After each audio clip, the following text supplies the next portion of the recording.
Sailed the sea, Indians lived proud and free before the oppressor's slavery. Black people live proud and free.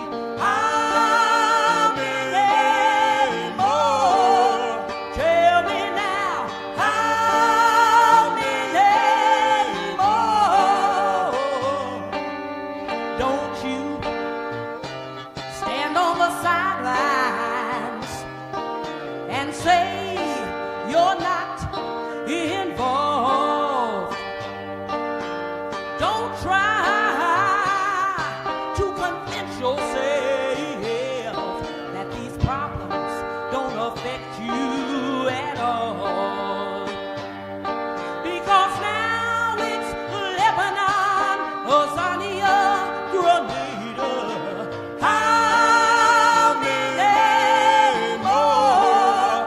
Tell me now. How many more?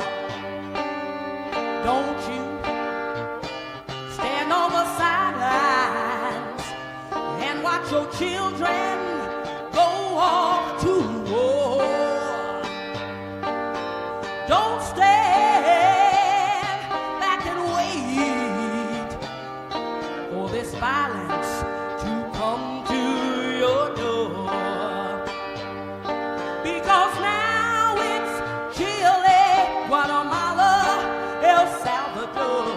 How many more? Tell me now. How Greetings. My name is Brother Frank, and this is the Northeast Political Prisoner Coalition platform exclusive to raising awareness about our political prisoners, what we need to do, and why we need to fight to freedom, right? To bring them home to their families.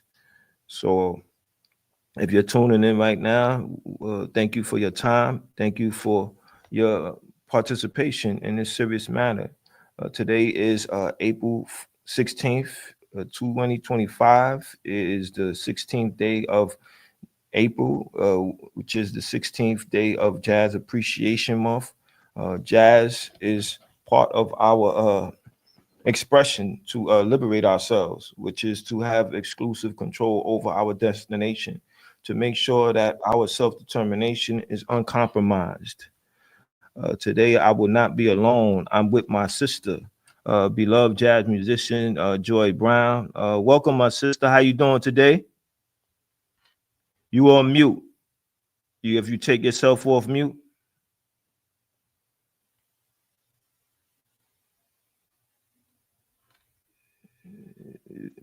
While she figured that, I'll continue to talk about the importance of jazz and how it's necessary, how it's a tool for us to fight back, to us to actually document our experiences.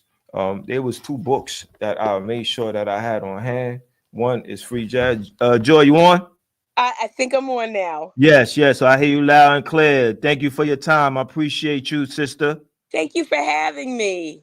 Yes, yes, of course. We talked on the phone a number of times. We have yet to meet in person, but this is one step towards that destination that is definitely going to happen because it is necessary that all of us do our part in our liberation struggle, in our struggle to Yes. Secure and protect our self-determination. I agree. So today is 100%. the 16th of April. Is the 16th day of Jazz Appreciation Month. To have this discussion, I did my research. I got these two books. One is Free Jazz, Black Power, and this other one is How to Listen to Jazz. Through these two books, I'm able to engage more in detail about the importance and the power of jazz, how it's a tool for our liberation struggle. So just give us some background about who you are and why you chose jazz as a profession. I hate talking about myself, but jazz happened. I don't believe in coincidence, but I didn't intend on becoming a jazz singer. I grew up in the church, the Pentecostal church. My father was a Pentecostal minister, and I was not allowed to listen to secular music. So I don't have a background in jazz. And if anything, I studied classically in college and even in high school. What happened was, I'm from Newark, New Jersey, and there was a local restaurateur who used to do something for the seniors in Newark once a month. And a very dear, dear, dear, dear friend of mine volunteered my services without my permission. And Wow. so, me having to sing to seniors who were from a certain era, I knew that I needed to sing songs that they could relate to.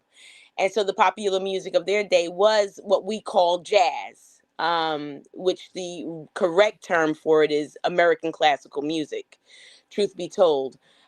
So I looked up a couple of tunes and sang for them. Amiri Baraka's brother-in-law, Dwight, was there. When Dwight heard me, he invited me to a jam session. I went to that jam session. I was invited by Stan Myers, who was a DJ, a former DJ with WBGO, which is a jazz station, radio station. He invited me to his jam session. From there, one of the sisters by the name of Roslyn invited me to Jersey City to a jam session. And the great Winnard Harper, who was the drummer for Betty Carter, was hosting the jam session. From there, he said to me, because I wasn't even thinking about doing it, I was doing secretarial work. And he said to me, you should study with Barry Harris, who at the time I didn't know, but was a legend, who was a contemporary of Thelonious Monk and men of that caliber. Once I started studying with Barry, that was it. I fell in love with this thing that they call jazz. It's soul music. In fact, anything that we create is soul music, truth be told. Absolutely. So it went from there. From that point, I said, I want to do this. This is my Wow. calling. It's not even a career; it's a calling. Wow. It's Yeah. interesting that you say that because as I said, I was studying for this episode, right? And just to Hmm. show the connection between our political prisoners, our captured freedom fighters, and jazz, how jazz expression of our liberation struggle. And I Oh came across yes. this quote by Archie Shepp. He said, "We see jazz as one of the meaningful contributions to America. It is that certain people accept it for what it is, that it is meaningful, profound contribution to America. It is anti-war, it is opposed to the U.S. involved in Vietnam, it is for liberation of all people. That is the nature of jazz." That's Yeah. not far-fetched. Why is that so? Because jazz is a music itself, born out of oppression, born out of the That's right. enslavement of my people. When I read this quote, it immediately pressed me. It let me know that this is exactly what jazz is about in terms of utilizing it to people, to raise awareness about what's happening in our community and to our people as a whole. During that time, or what particular time that he had wrote that quote or mentioned that.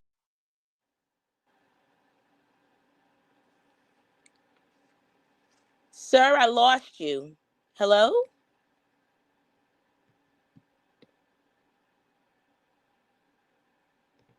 Hello?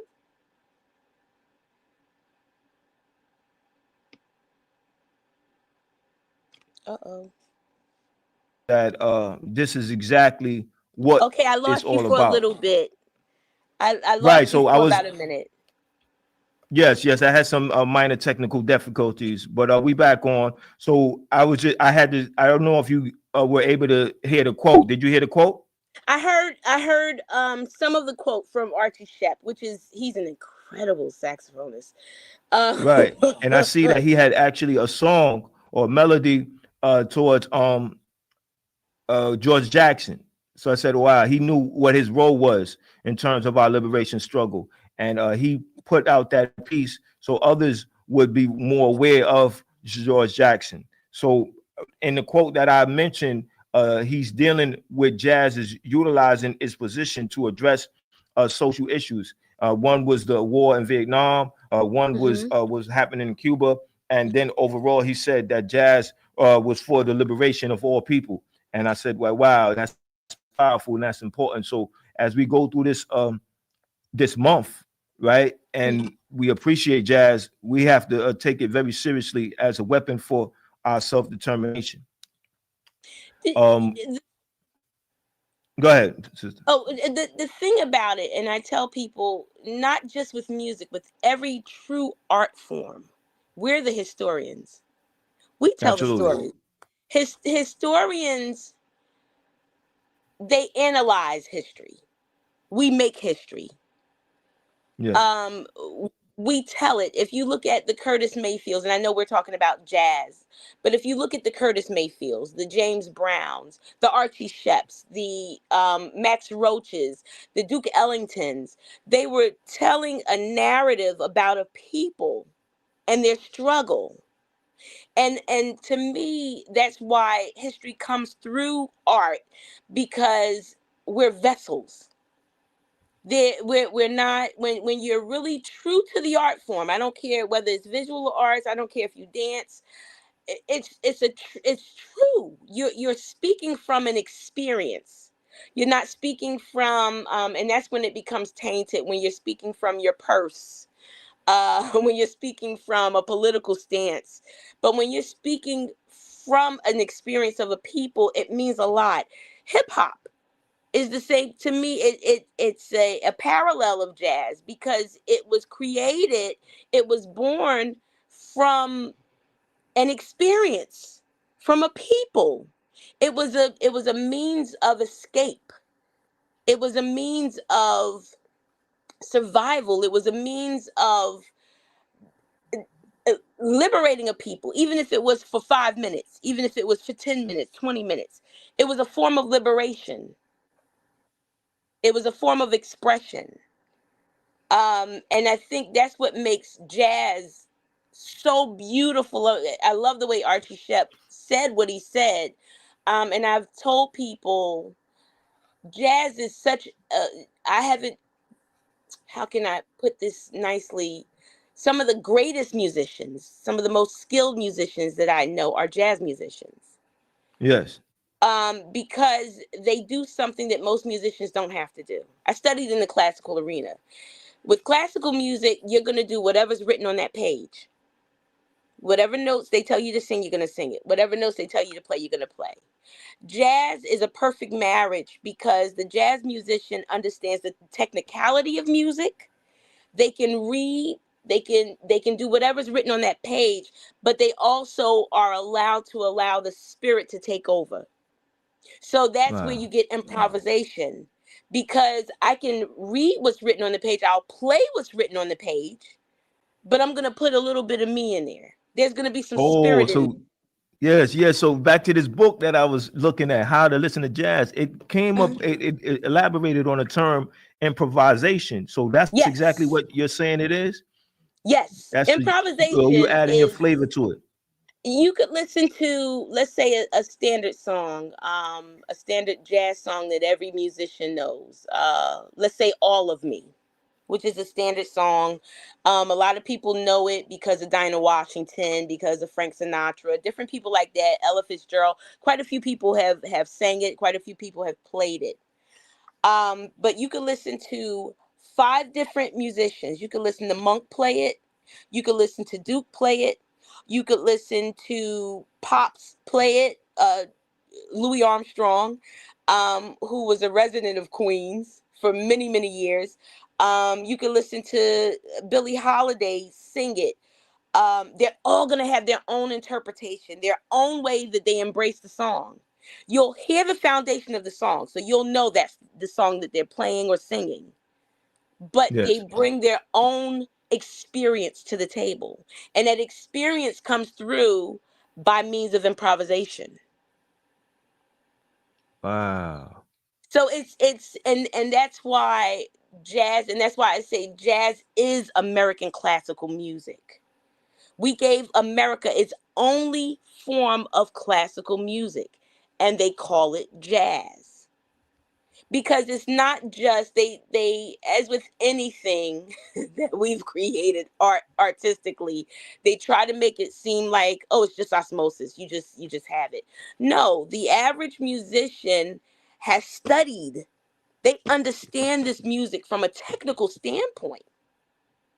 I don't know too many Yes. musicians that don't give at least 2 to 3 hours a day to their instrument, Wow. whether That it's makes me think about the it makes me think about the professional revolutionary and how the professional revolutionary has to spend a lot of times reading, analyzing social conditions to yes, decide what is best in terms of what's happening amongst the people. And now we look at what's yes, happening now with Palestine. We look at what's happening with what the president is doing regarding those who have the right to be here and not.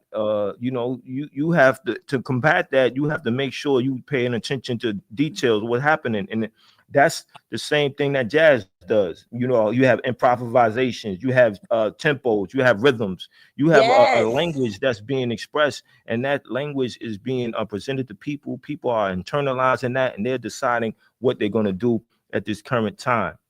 And it Um, goes across, it goes across barriers, it goes across lines, languages.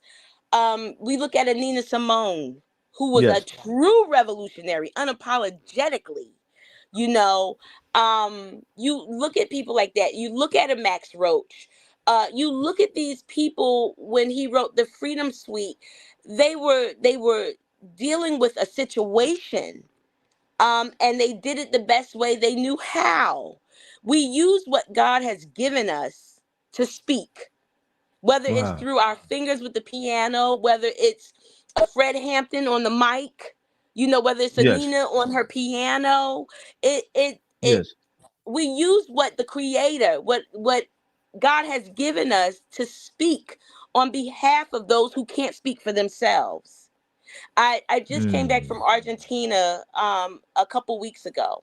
Argentina is a yes, Spanish speaking country. But there's one thing I can say about music. I was on the bandstand with musicians that spoke very little English. I spoke very little Spanish. But when we got on that bandstand, we understood each other. And in wow. turn, the audience understood us.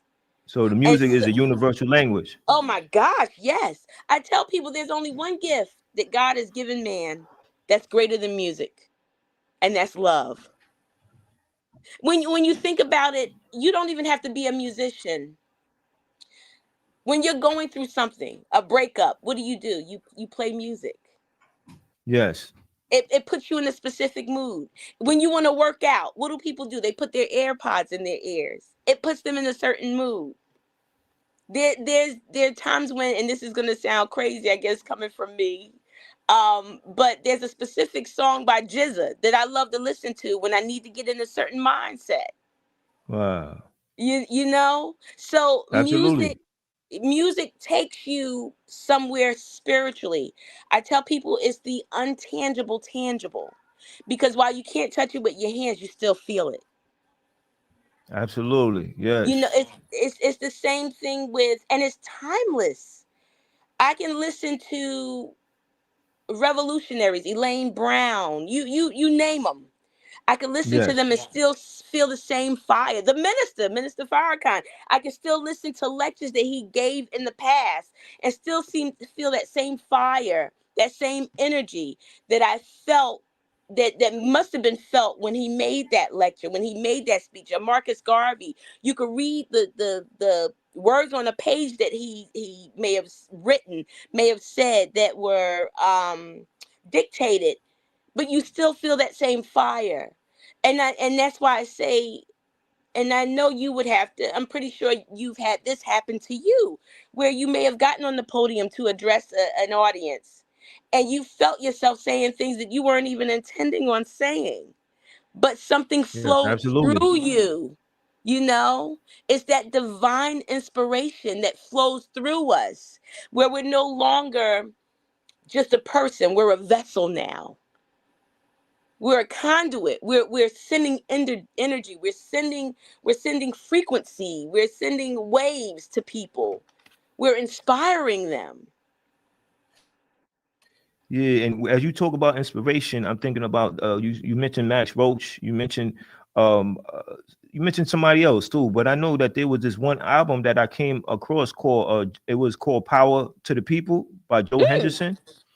And that album really blew my mind because of, I think Herbie Hancock was on it, but the time that it came, I think it came out in 1969, and I'm uh-huh. thinking about the time of the Black Panther Party and what his position was regarding his contribution to what was going on at the time, and it made me appreciate the album more, and it made me understand the position that everybody has to play. Because I always say that Yes. if you're an artist, draw a picture.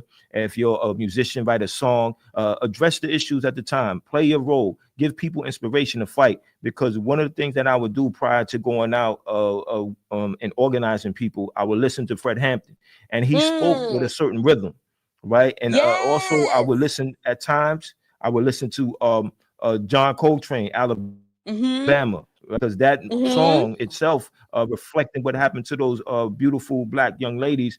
Um, Allowed me to be inspired to fight harder, to endure, because that's one of the things that the music does. It allows you to endure. Yes. Like today is one day, tomorrow's another day. You must fight until the objective is one, which is our liberation. So with musicians, when they're making music, what gives you that inspiration in terms of what music you hear to do what you do to play your role in our liberation struggle? Uh, you basically live life. What I feel right now, Okay. I won't feel 20 minutes from now. Yes. Um, there are times you may see something on the news, you may hear of something that has happened, and it will inspire you to write or to do or to listen. Um, and so I think with inspiration, inspiration comes from different, various veins.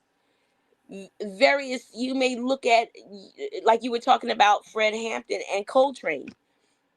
You're talking about the spoken word and you're talking about instrumentalism, but they inspire Yes. you to do what you have to do. And I think that's where divine intervention comes in, because you'll be led to that inspirational point, that inspirational person, that thing that was said, that note that was played, that sends you there. Normally when I get on stage, I try to be as empty as possible.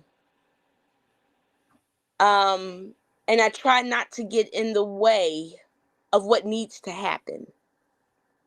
Now, you'll rehearse specific songs and you'll figure out what keys you want to play them in or you want to sing them in. Um, but you let go and you let the divine take over. You know, like I said, there are Yes. times when I'm feeling a specific thing and I listen to Jizza. There are times when I feel something specific and I listen to James Cleveland. There are times when I may feel something and I'll listen to Celia Cruz or Benny Moré, or it depends. There are times when I listen to, yesterday I was in a mood where I listened to music from Cuba. I don't speak Spanish, but Wow. you feel the passion, you feel the emotion, you feel the spirit in which they're playing or they're singing the music. So you get it, even if you can't understand every word that they're saying. You get what they're saying without really understanding. You understand from a spiritual aspect. And I think that's what happens with every revolutionary, with any revolution. It begins from a Yes. divine inclination. It begins with the divine. Like I'm You know. conscious, therefore I must act. Yes, yes, yes, yes, yes. And it goes with a universal law. For every action, there's a reaction, but there must first be an action Yes. in order for a reaction to take place. You know, and I believe that the first action happens with the divine, with thought. You know, you see Absolutely. something happening. I remember this changed my whole perception. I believe I was 21 and I got to see Bobby Seale in person for the first time. He came to Rutgers Oh, University in Newark, wow. New Jersey. And I'm sitting there and I'm just learning about African American history, and I don't know much about the history of our people. And to listen to Yes. him talk about how he and Huey P. Newton started the Black Panther Party. They saw an injustice and they figured, okay, what do we do about this? You Yes. know? And they sat down and they wrote down, I think it's the 10-point plan. Um Yes. and they started going, and look at what happened. You had a whole movement that started as a result of that. You look at Marcus Garvey, who came over on the ships from Jamaica and wanted to talk to, they say it was Booker T. Washington. He never got to meet him, I believe, in person, but he wanted to understand this whole Pan-African movement. You know, you look at I'm in the Nation of Islam, but you look at the Most Mm. Honorable Elijah Muhammad. One man starts a whole movement. And from that, you Yes. get the Nation of Islam. It starts with action, and especially young people, and I don't know how many young viewers you have, your demographic, but I encourage young people, do something. Do something. Never think Absolutely. what you're doing is insignificant. Every great movement has started with one person Wow. realizing something needs to be done. It Absolutely. I all think I starts think with that one one. person decided that, I'm tired of waiting for somebody else to do something. I'm going to do something. I'm going to take a position of being accountable for how we should respond to the attack on us. Because when I Exactly. look at all aspects of our culture, there's a continuous attack. That's what thing that the book Free Jazz was talking about. You had the corporations coming and marketing and packaging jazz and using it for their corporate interests. And that was the a way that jazz fought back by having this term free jazz, which it was about the culture. And It you was know what? about expressing that. And make no mistake, when jazz started, just like when hip hop started, it was Yes. frowned upon by everyone. But we Wow. embraced it. And I think that's what frustrates me now. We seek for the approval of an oppressive Mm. force. Hip Wow. hop was started, we were doing it in the parks, and we didn't care about Sony sponsoring us, or having, any major contributor. We didn't care about that. We were doing what felt good to us. This was a form of release for us. This was something that was given to us by God to help us through our struggle. Now, once it became monetized, and that's the thing, when we because they thought hip hop was gonna die, just like they thought jazz was gonna die. And when it didn't die, it was like, oh. And when it became popular, you go through these phases. So let's look at the parallels of jazz and hip hop. So it starts, oh, it's just poor black people and Puerto Ricans, and oh well, that's trash music. So they trash it, but we keep going, right? We still enjoy it because this is us. This is our culture. This is our fight. This is our struggle. This is how we enjoy each other. Pretty soon they go, wow, that's pretty catchy. But it's It's it's not all talking that. about our political prisoners who were on the front line, who are on the front line, who need to come home. So I'm sorry, I lost you again.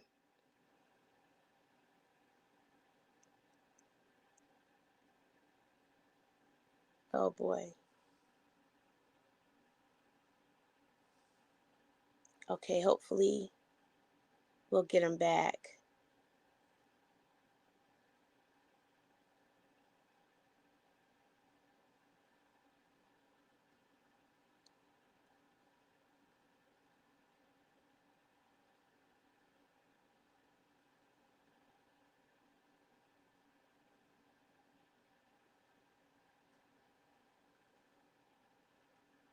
Um,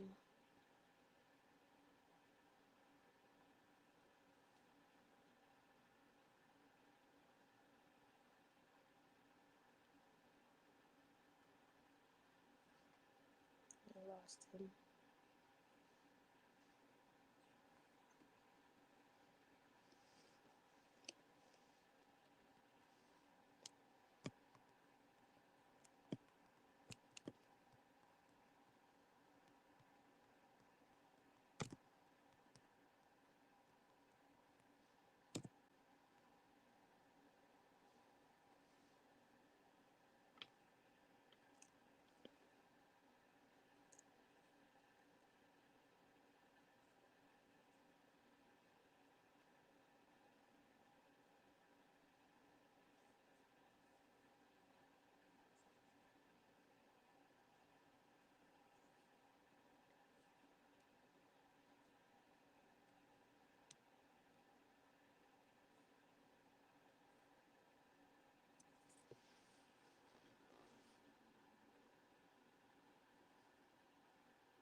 I don't know what happened, but I guess I'm going to sign out. I'm waiting to hear back from Mr. Brown.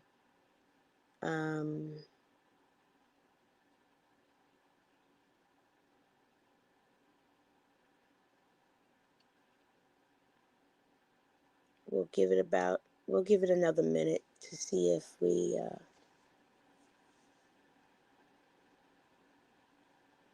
if he's able to come back on.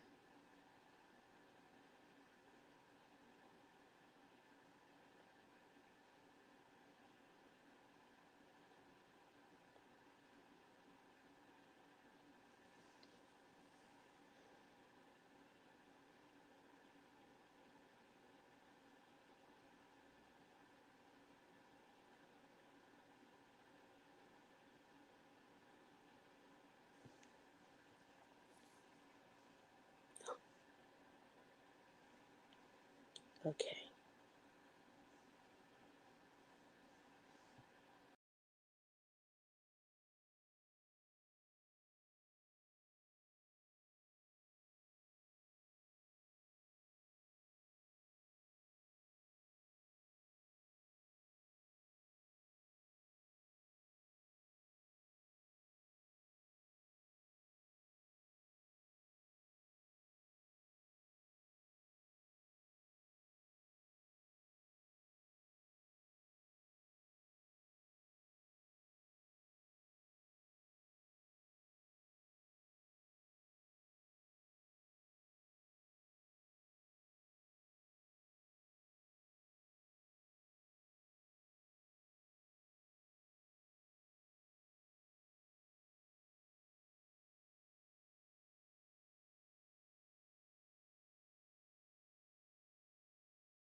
Ever see Indians live proud and free before the oppressor's slavery? Black people live proud and free. How many more? Tell me now. How many more? Don't you stand on the sidelines and say you're not involved. Don't try to convince yourself that these problems don't affect you at all. Because now it's Lebanon, Azania, Grenada. How many more? Tell me now. How many more? Don't you stand on the sidelines and watch your children